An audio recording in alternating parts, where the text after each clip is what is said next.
નમસ્તે વિદ્યાર્થી મિત્રો, હું ખુશ્બુ સુતાર, એકલવ્ય મોડેલ સ્કૂલ અંબાજી. આજથી આપણે ધોરણ 11 ની અંદર રસાયણ વિજ્ઞાનમાં ચેપ્ટર 1 સ્ટાર્ટ કરી રહ્યા છે, જેનું નામ છે રસાયણ વિજ્ઞાનની કેટલીક પાયાની સંકલ્પનાઓ. હવે સૌથી પહેલા તો આપણને પ્રશ્ન એ થાય કે રસાયણ વિજ્ઞાન છે શું, બરાબર? તેનો ઉપયોગ ક્યાં ક્યાં થાય છે, બરાબર? તો રસાયણ વિજ્ઞાનને આપણે ઇંગ્લિશની ભાષામાં કહી શકીએ છીએ કેમિસ્ટ્રી. હવે રસાયણ વિજ્ઞાન એ અણુ, પરમાણુ અને ઘણા બધા સંયોજનોનું બનેલું એક વિજ્ઞાન છે. હવે રોઆલ્ડ હોફમેન નામના વૈજ્ઞાનિકે સૂચવ્યું હતું કે રસાયણ વિજ્ઞાન છે એ 100 જેટલા તત્વોથી મર્યાદિત નથી, એની અંદરથી ઘણા બધા રચાતા અસંખ્ય તત્વોનું બનેલું શું છે? વિજ્ઞાન છે. એ છે રસાયણ વિજ્ઞાન. યાદ રાખજો કયા વૈજ્ઞાનિક હતા? રોઆલ્ડ હોફમેન. હવે રસાયણ વિજ્ઞાન જે છે એ આપણને ઉપયોગી ક્યાં ક્યાં છે, ક્યાં તેનો આપણે જીવનમાં આપણે ક્યાં ક્યાં તેનો ઉપયોગ કરીએ છીએ? તો સવારે ઉઠીએ ત્યારથી લઈને રાત્રે સૂવા જઈએ ત્યાં સુધીમાં આપણે ઘણી બધી એવી ઘટનાઓ જોઈએ છીએ અથવા તો ઘણી બધી એવી વસ્તુઓ ઉપયોગ કરીએ છીએ જે રસાયણ વિજ્ઞાન છે. જો સૌથી પહેલા તમે ઉઠો છો તો શું કરો છો? પહેલા બ્રશ કરો છો. બ્રશ કરવા માટે શું જોઈએ? કોલગેટ. કોલગેટ શું છે? રસાયણ. ત્યારબાદ નાહવા જાઓ છો, નાહવા માટે શું જોઈએ? સાબુ. સાબુ શું છે? રસાયણ. ત્યાર પછી શેમ્પુ. શેમ્પુ શું છે? રસાયણ. ત્યાર પછી કપડાં ધોવો છો તો એની અંદર ડિટર્જન્ટ હોય, સાબુ હોય છે, એ પણ શું છે? રસાયણ જ છે. ત્યારબાદ આ કપડાં પહેરો છો એ પણ શું છે? રસાયણ. તો રસાયણનો ઘણો બધો ઉપયોગ આપણા જીવનમાં થતો હોય છે. ઘણી બધી ઘટનાઓ થતી હોય છે કે મગજની કાર્ય પદ્ધતિ છે, બરાબર? કોમ્પ્યુટરનું ચલાવવું છે, તો આ બધી શું છે? રસાયણ વિજ્ઞાનની ઘણી બધી ઘટનાઓ. વાતાવરણનું તરાવો છે, તો આ બધી. પછી આપણા ખાદ્ય પદાર્થો છે એનું પાચન થાય છે, એ પણ રસાયણ વિજ્ઞાનની જ ઘટના છે. તો આટલો બધો ઉપયોગ આપણે રસાયણ વિજ્ઞાનમાં કરી શકીએ છીએ. હવે જેમ 10મા ધોરણની અંદર વિજ્ઞાનની જે બુક હતી એની અંદર ખબર છે 3 પાર્ટીશન થતા હતા કે એની અંદર અમુક ભાગ આવતો હતો રસાયણ વિજ્ઞાનનો, અમુક આવતો હતો ભૌતિક વિજ્ઞાનનો, અમુક આવતો હતો જીવ વિજ્ઞાનનો, એના સિવાય પણ પર્યાવરણનો આવતો હતો.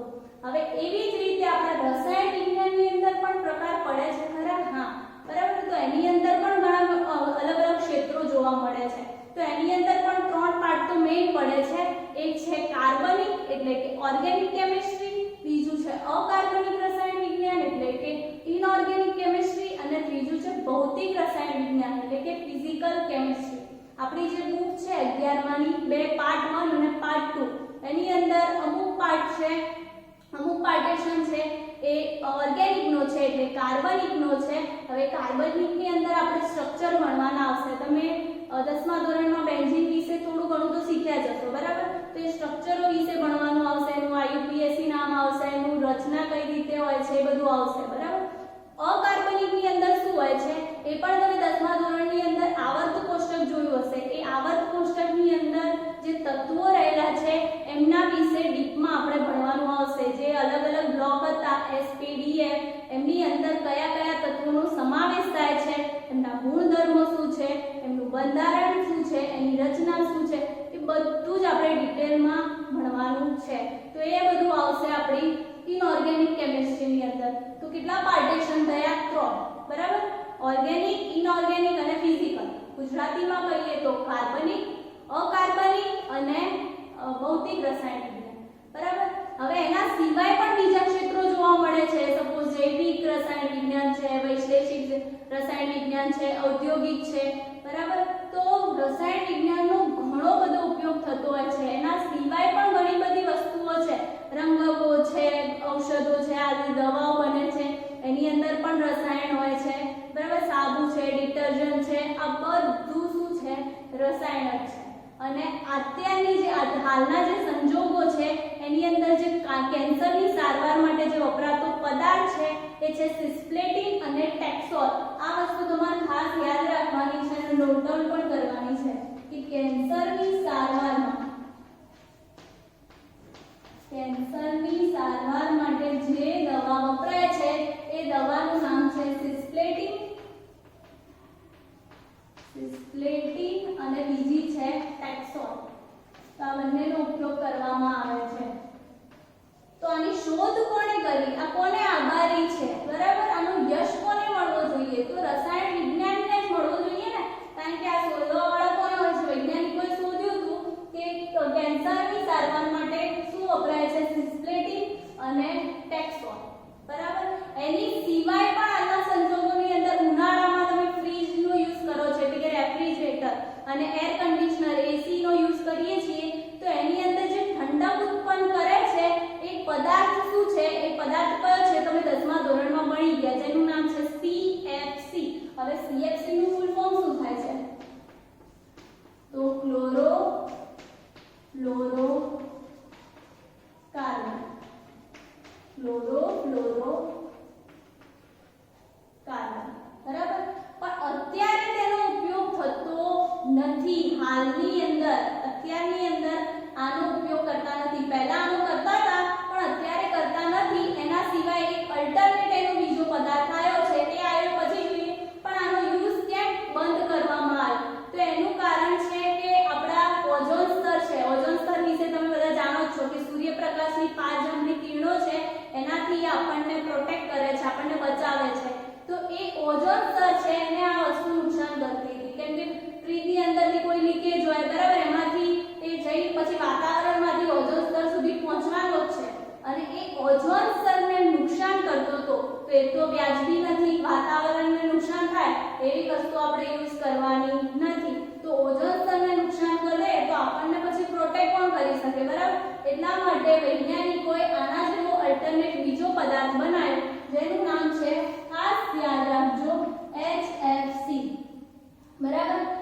હજુ આટલું જ નથી, 134 એ પણ લાગે છે. HFC 134 એ આ ખાસ મોસ્ટ આઈએમપી છે. MCQ માટે તમારે યાદ રાખવાનું છે અને જનરલ નોલેજ માટે પણ તમને ખબર હોવી જોઈએ કે પહેલા આપણે કોનો ઉપયોગ કરતા હતા? CFC નો, ઠંડક ઉત્પન્ન કરવા માટે જે પદાર્થ વપરાતો હતો એર કન્ડિશન અને રેફ્રિજરેટરની અંદર, એને બદલીને અત્યારે અલ્ટરનેટ બીજો પદાર્થ આવ્યો છે HFC 134 એ. કેમ આવ્યો? કેમ કે એ ઓઝોન સ્તરને શું કરતો હતો? નુકસાન, બરાબર. હવે આનું રાસાયણિક નામ શું છે એ પણ તો ખબર હોવી જોઈએ ને. HFC 134 એ તો મેં લખી દીધું પણ એનું રાસાયણિક નામ શું છે? તો શું થશે? 1112 1112 કેટલા થઈ ગયા? 4. તો શું કહેવાય એને? ટેટ્રા. 10મા ધોરણમાં આવતું હશે મોનો, ડાય, ટ્રાય, ટેટ્રા, પેન્ટા, હેક્સા, હેપ્ટા, ઓક્ટા અને ટેટ્રા, બરાબર, ત્યાં સુધી. તો આપણે એ પછી જોવાનું છે કે 4 એટલે શું કહેવામાં આવશે? ટેટ્રા. તો એ 1112 ટેટ્રા ફ્લોરો, ફ્લોરો અને એની પછી શું લખાશે? Ethane. Ethane, methane, propane, butane એ પણ તમે ભણ્યા છો. 1 કાર્બન એટલે મિથેન, 2 કાર્બન એટલે ઇથેન, 3 કાર્બન એટલે પ્રોપેન, 4 એટલે બ્યુટેન, એવી રીતે પેન્ટેન, હેક્સેન, બરાબર. હવે આને આપણે લખી બંધારણ કઈ રીતે દોરવું હોય તો દોરાય જો. ઇથેન એટલે કેટલા કાર્બન મૂકવા પડે? 2. હવે શું આપેલું છે? 1 2. આ જો આને નંબરિંગ કરી દીધા 1 2. એક ઉપર જ કેટલા છે? 3 ફ્લોરો છે. તો 1 2 3 થઈ ગઈ. જો કાર્બનની સંયોજકતા કેટલી છે? 4. એ તો તમને ખબર જ હશે, 10મા ધોરણમાં આવતું જ હતું, બરાબર. કેમ 4 હોય છે? તો એનું કારણ છે કે કાર્બન જે છે એ છઠ્ઠા નંબરનું તત્વ છે, બરાબર. અને એની ઇલેક્ટ્રોન રચના થાય છે -2 2s2 2p2. હવે બાહ્ય તત્વમાં કેટલા ઇલેક્ટ્રોન છે? 4. અષ્ટક પૂર્ણ કરવા માટે કેટલા જોઈએ? 4.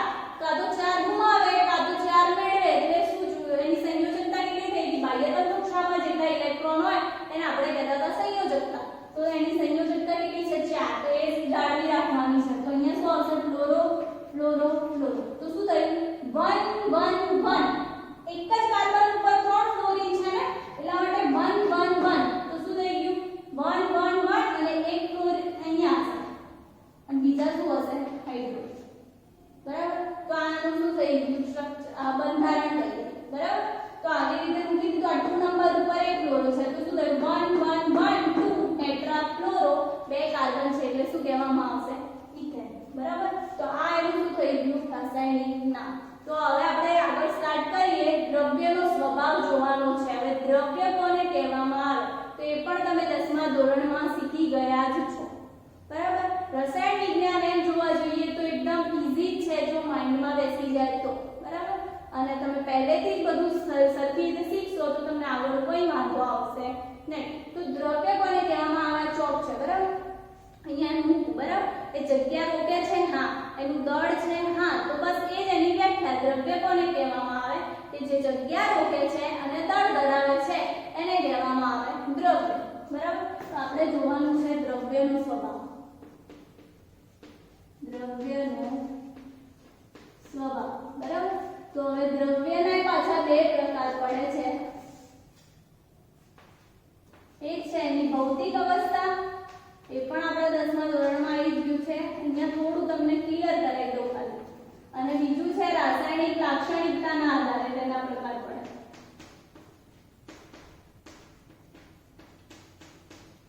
બરાબર. ભૌતિક અવસ્થાના પણ પાછા 3 પ્રકાર પડશે. કયા કયા? તો ઘન, પ્રવાહી, વાયુ. હવે આના વિશે તો આપણે પહેલેથી જ ભણતા આવીએ છીએ એટલે એમાં તો કોઈ તકલીફ પડવાની નથી. અને રાસાયણિક લાક્ષણિકતાના આધારે પણ 3 પ્રકાર પડશે. તત્વ, સંયોજન અને મિશ્રણ. આ બધી વસ્તુઓ જ ભણવાની છે આપણે રસાયણ વિજ્ઞાનની અંદર. બરાબર. મિશ્રણના પણ 2 પ્રકાર પડે છે. કયા કયા છે તમને ખબર જ હશે. પહેલો છે સમાન મિશ્રણ, બીજો છે વિસમાન મિશ્રણ. તો સમાન મિશ્રણ અને બીજો છે વિસમાન. બરાબર. તો સૌથી પહેલા તો આપણે ઘન, પ્રવાહી, વાયુને એક એક્ઝામ્પલ દ્વારા સમજીએ. ધારો કે ઉદાહરણ લઈ લઉં હું H2O નું, પાણીનું. હવે પાણી છે એ 3 અવસ્થામાં હોય છે. બરફ હોય તો એ ઘન કહેવાય, પાણી હોય તો એને પ્રવાહી કહેવાય, વરાળ હોય તો એને વાયુ કહેવાય. તો 3 અવસ્થામાં છે. તો હવે ઘન છે, બરાબર. બરફ છે એને ગરમ કરવામાં આવે. ધારો કે આ ઘન, આ પ્રવાહી અને આ વાયુ. ઘન હશે ત્યારે એકદમ નજીક એના કણો એકદમ જકડાયેલા હશે, બંધથી જોડાયેલા હશે. પછી પ્રવાહીમાં થાય એટલે શું થશે? છૂટા છવાયા. એની અંદર થોડી જગ્યા હોઈ શકે. અને વાયુની અંદર શું થઈ જશે? એકદમ છૂટા. બરાબર. હવે આને ગરમ કરવામાં આવે. સપોઝ આને ગરમ કરીએ, આને ગરમ કરીએ અને આને ગરમ કરીએ. હવે ગરમ કરવામાં આવે ઘનને તો એ શેમાં ફેરવાઈ જશે? પ્રવાહીમાં. તો તાપમાનમાં શું કર્યું આપણે? વધારો કર્યો. તો તાપમાનમાં વધારો કરવામાં આવે ત્યારે જે ઘન છે એ પ્રવાહીમાં રૂપાંતરિત થઈ જશે. બરાબર. હવે પાણી છે એને ગરમ કરવામાં આવે, એટલી હું હીટ આપું, એથી ગરમ કરું તો પ્રવાહી શેમાં ફેરવાઈ જશે? વાયુમાં. અને પછી શું થાય? આપણે રિવર્સ પ્રક્રિયા કરીએ પાછી. તો આની આજુબાજુ આપણે ઠંડક ઉત્પન્ન કરી દઈએ. આ તાપમાનની જગ્યાએ તાપમાનમાં શું કરી દઈએ? ઘટાડો. વધારાની જગ્યાએ શું કરી દઈએ? ઘટાડો. તો ઘટાડો કરવામાં આવશે તો રિવર્સ પ્રક્રિયા થશે કે વાયુનું રૂપાંતર શેમાં થઈ જશે? પ્રવાહીમાં. પ્રવાહીનું ફરી રૂપાંતર શેમાં થઈ જશે? ઘનમાં. તો તાપમાન વધારતા શું થાય છે? ઘનનું પ્રવાહી અને પ્રવાહીમાંથી વાયુ. અને જો તાપમાનમાં ઘટાડો કરવામાં આવે તો વાયુમાંથી પ્રવાહી અને પ્રવાહીમાંથી શું બની જશે? ઘન. તો આ છે ઘન, પ્રવાહી, વાયુ. હવે એની અંદર જેનો ગુણધર્મો છે એની અંદર એની લાક્ષણિકતામાં શું ફેરફાર થાય? તો જુઓ, અહીંથી આપણે એના કણો એકદમ નજીક ગોઠવાયેલા છે. એનો મતલબ એનો આકાર નિશ્ચિત છે. બરાબર. તો એનો આકાર પણ ચોક્કસ અને એનું કદ પણ એવું ને એવું જ રહેવાનું. બરફને ક્યાંય પણ મૂકો એનું કદ એવું જ રહેવાનું છે. તો આકાર પણ ચોક્કસ અને કદ પણ ચોક્કસ. એવી રીતે પ્રવાહીની અંદર જોઈએ તો એની અંદર શું હોય? છૂટા છવાયા હોય. બરાબર. તો આકાર એનો કદ છે એ તો એવું ને એવું જ રહેવાનું છે. અને ક્યાંય બી મૂકો પણ એનું કદ તો એવું જ રહેવાનું. પણ એના આકારમાં શું થશે? ફેરફાર. તો આકાર ચોક્કસ ના હોય. કેમ? કેમ કે જગમાં ભરું તો જગ જેવો આકાર ધારણ કરી લેશે, માટલામાં ભરીએ તો માટલા જેવો, ગ્લાસમાં ભરીએ તો ગ્લાસ જેવો. તો એનો આકાર નિશ્ચિત હોતો નથી.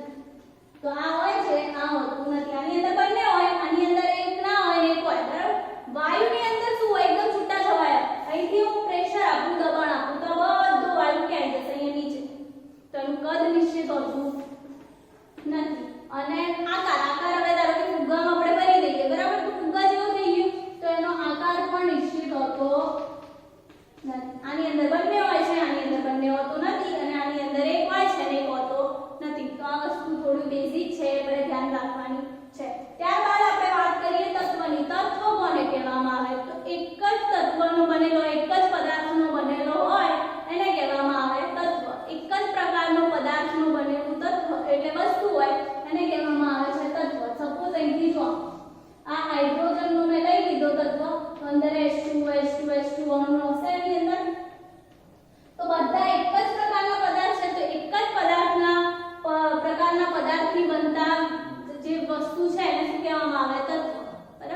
તો એક જ પદાર્થનું બનેલું હોય એને કહેવામાં આવે છે તત્વ. એની સિવાય બીજું આપણે લઈ લઈએ કોપર. કોપરમાં એવી રીતે જેની આજુબાજુ બધા અણુ શેના હશે?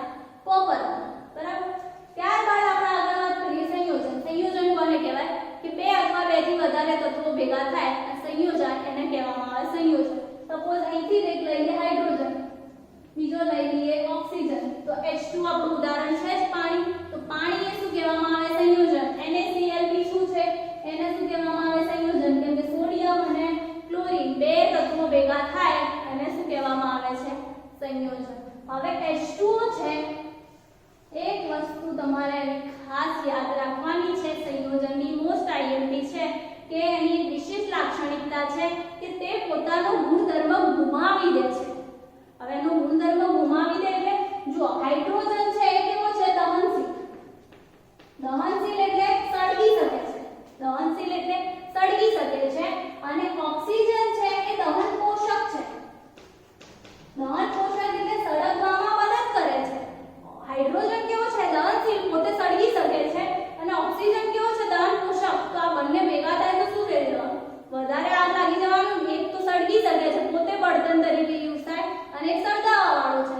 બરાબર. એનો ઉપયોગ કરે તો શું થઈ જવાનું? સળગવાનું. પણ છતાં પણ H2O છે એ સળગતું નથી. ઉપરથી આગને ઓલવવામાં કામ કરે છે. એ તમને ખબર જ છે. બરાબર. તો આ કેમ આવું થયું? તો એનો જે ગુણધર્મો હતા એ શું કરી રહ્યો છે? ગુમાવી દે છે. જાળવી રાખતો નથી. તેના ગુણધર્મો શું થઈ રહ્યા છે? ગુમાવી દે છે. એટલા માટે પાણીનો ઉપયોગ આગને લગાડવામાં નહીં પણ આગને ઓલવવામાં થાય છે. બરાબર. તો આ વિશેષ લાક્ષણિકતા તમારે ખાસ ધ્યાનમાં રાખવાની છે. હવે આગળ વાત કરીએ મિશ્રણ. મિશ્રણ કોને કહેવામાં આવશે? તો એની અંદર બે પ્રકાર પડે. મિશ્રણ એટલે ભેગું, તમને ખબર જ હશે. બરાબર. બે અથવા બેથી વધારે વસ્તુ ભેગી થાય એને આપણે મિશ્રણ કહીએ. તો સમાન મિશ્રણ અને વિસમાન આ બંનેની અંદર શું ડિફરન્સ? તો એક બીકર લઉં, એની અંદર ખાંડ નાખી દો. બરાબર. આ ખાંડ નાખી દીધી, બીજું નાખી દીધું મેં પાણી, એટલે ખાંડનું દ્રાવણ થઈ ગયું. હવે આ બંનેને મિક્સ કરી દીધા અને એની પછી જુઓ એનો કલર થોડો ચેન્જ થઈ જશે, થોડું ડોળું થઈ જશે. બરાબર. તો એને આપણે ચોક્કસ હદરેખાથી અલગ કરી શકીશું નહીં, તો એને કહેવામાં આવે સમાન મિશ્રણ. બરાબર. હવે એ અહીંયા શું થતું હતું સંયોજનની અંદર કે તે પોતાનો જે ગુણધર્મો હતો એ ગુમાવી દેતો હતો. અહીંયા જાળવી રાખે. કઈ રીતે? સપોઝ તમને ખબર નથી કે મેં પાણીની અંદર શું નાખ્યું છે, કાં તો મીઠું નાખ્યું છે, ખાંડ નાખ્યું છે, અને તમને એમને હું ચમચીથી ચખાડું છું, તો બોલો તમને ખબર નહીં પડે કે ખાંડનું પાણી છે કે મીઠાનું? કેમ? કે સ્વાદથી, કેમ એને જે ગુણધર્મ હતો એ જાળવી રાખ્યો. બરાબર. અહીંયા ગુમાવી દેતો હતો, અહીંયા એનો ગુણધર્મ એને શું કર્યો? જાળવી રાખ્યો. એના કારણે તમને ખબર પડી ગઈ. કેમ? તમે કહેશો કે મેડમ આની અંદર શું છે? ખાંડ છે. બરાબર. પાણી એનો ગુણધર્મ એમને એમ રાખે, વહનશીલતા. બરાબર. એટલે તો મિક્સ છે તો એનો ગુણધર્મ શું કરે છે? જાળવી રાખે છે. સમાન મિશ્રણ તેનો ગુણધર્મ જાળવી રાખે છે, ગુમાવતો નથી. એવી જ રીતે હું તમને મીઠાવાળું પાણી આપી દઉં તો તમને ખબર પડી જવાનું ચાખીને કે મેડમ આ તો ખારું છે. બરાબર. તો એ એનો ગુણધર્મ શું કરે છે? જાળવી રાખે છે, ગુમાવતો નથી. કોણ ગુમાવે છે? સંયોજન. સંયોજન એટલે H2O, પાણી. બરાબર. ત્યારબાદ આપણે વાત કરીએ વિસમાન મિશ્રણ. તો ચોક્કસ હદરેખાથી આપણે તેને અલગ કરી શકીએ. અહીંયા અલગ ન કરી શકીએ, ઓલામાં અલગ કરી શકીએ. એક્ઝામ્પલ લઈ લઈએ આપણે મીઠું લઈ લઈએ. બરાબર. મીઠાની અંદર હું બારીક લોખંડનો ભૂકો નાખી દઉં અને એકદમ બંનેને મિક્સ કરી દઉં. હવે તમને કહું કે હવે મને કહો કે આની અંદર મીઠું કયું છે અને લોખંડ કયા છે? લોખંડના પાર્ટિકલ કેવા છે અને મીઠાના કેવા છે? તમે આરામથી કહી દેવાના કે મેડમ જે વ્હાઈટ દેખાય છે એ શું છે? મીઠું છે. અને લોખંડની અંદર થોડો શું કે બ્લેક કલર જેવો હશે એને તમે કહેશો એના પાર્ટિકલ એ શું છે મેડમ? લોખંડ છે. એવું તમે કહેવાના છો. બરાબર. તો એને આપણે અલગ પણ કરી શકીએ છીએ. ઓળખાઈ શકે છે ને ચોક્કસ હદરેખાથી એને અલગ કરી શકીએ. એના સિવાય આપણે બીજું એક્ઝામ્પલ લઈએ તેલ અને પાણી. બરાબર. પાણીની અંદર હું તેલ નાખું તો તેલ શું રહેશે? ઉપર આવી જશે. તો ખબર પડી જશે આ તેલ છે, આ નીચે પાણી છે. બરાબર. એની સિવાય પણ આપણે ઉદાહરણ લઈએ રેતી અને પાણી. બરાબર. એ બંનેને પણ આપણે ચોક્કસ હદરેખાથી શું કરી શકીએ છીએ? અલગ. હવે આ અલગ કરવા માટે પણ એની ભૌતિક પદ્ધતિઓ વપરાય છે. કઈ? તો ગાળણ છે, સ્ફટિકીકરણ છે, નિસ્યંદન છે. બરાબર. તો આનો ઉપયોગ કરીને આપણે એને શું કરી શકીએ છીએ? અલગ કરી શકીએ શકીએ છીએ. કેમ ભૌતિક પદ્ધતિનો ઉપયોગ કરવામાં આવે? કેમ કે તેનું બંધારણ ચેન્જ થતું નથી. તમે રેતી અને લોખંડ ભેગું કરી શું છૂટું પાડશો તો બંને અલગ અલગ થઈ જશે? એના ગુણધર્મો એમના એમ જ રહેવાના છે, બરાબર? તો એને આનું બંધારણમાં આપણે કોઈ ચેન્જ કરી શકતા નથી. એનું ચેન્જ કશું થતું નથી, એમનું એમ જ રહે છે. તો ગાળા અથવા તો તમે રેતી પાણી છે ને બાષ્પીભવન કરવા મૂકી દો, બરાબર? તડકામાં મૂકી દેશો, પાણી શું થશે? નીકળી જશે. એટલે શું વધ્યું? રેતી, બરાબર? એ કોઈ ચેન્જ થઈ જવાની એ રેતી? ના, એવી ને એવી જ રહેશે, બરાબર? તેનું બંધારણ ચેન્જ થતું નથી. સમાન મિશ્રણ એટલે શું કહેવાશે? કે ચોક્કસ હદરેખાથી તેને અલગ કરી શકતા નથી અને વિસમાન મિશ્રણને ચોક્કસ હદરેખાથી શું કરી શકીએ છીએ આપણે? અલગ. તો આજના લેક્ચરની અંદર આપણે આટલું જ રાખીએ. જો સૌથી પહેલા તો આપણે એક તો કેન્સરની સારવાર માટે જે દવા વપરાતી હતી સિસ્પ્લેટિન અને ટેક્સોલ એ યાદ રાખવાની છે. પછી ઠંડક ઉત્પન્ન કરવા રેફ્રિજરેટર હતું, એની અંદર અત્યારે CFC ની જગ્યાએ કયો બીજો પદાર્થ લીધેલો છે? તો HFC 134 એનું રાસાયણિક નામ પણ તમને પૂછી શકે છે, તો એ બી યાદ રાખવાનું છે. એનું નામ છે 1112 ટેટ્રાફ્લોરોઇથેન, બરાબર? એની સિવાય તો આ દ્રવ્યના બે પ્રકાર, ભૌતિક રાસાયણિક લાક્ષણિકતા, બરાબર? ઘન પ્રવાહી વાયુ, એની અંદર H2 નું એક્ઝામ્પલ લઈ તમે સમજી શકો છો. ત્યારબાદ તત્વ સંયોજન મિશ્રણ, તત્વ કોને કહેવામાં આવે? એક જ પ્રકારનો પદાર્થથી બનેલું હોય એને કહેવાય તત્વ, બરાબર? કયું હતું? હાઇડ્રોજન છે, કોપર છે, ઓક્સિજન છે, ઘણા બધા અલગ અલગ બધા તત્વો એની અંદર જ આવી ગયા. એની સિવાય છે સંયોજન, બરાબર?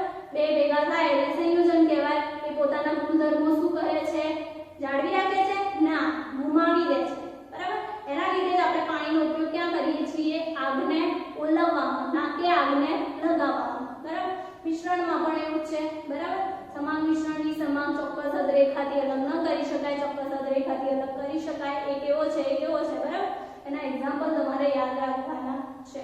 તો આજના લેક્ચરની અંદર જે આપણે ભણ્યા છીએ એ બધું તમારે નોટબુકની અંદર નોટ ડાઉન કરવાનું છે અને આપણે આવી જ રીતે ઉત્સાહપૂર્વક આગળના ચેપ્ટરો છે એ ભણતા રહેશું, બરાબર? અને આગળનો જે ટોપિક છે એ નેક્સ્ટ લેક્ચરની અંદર આપણે જોઈશું.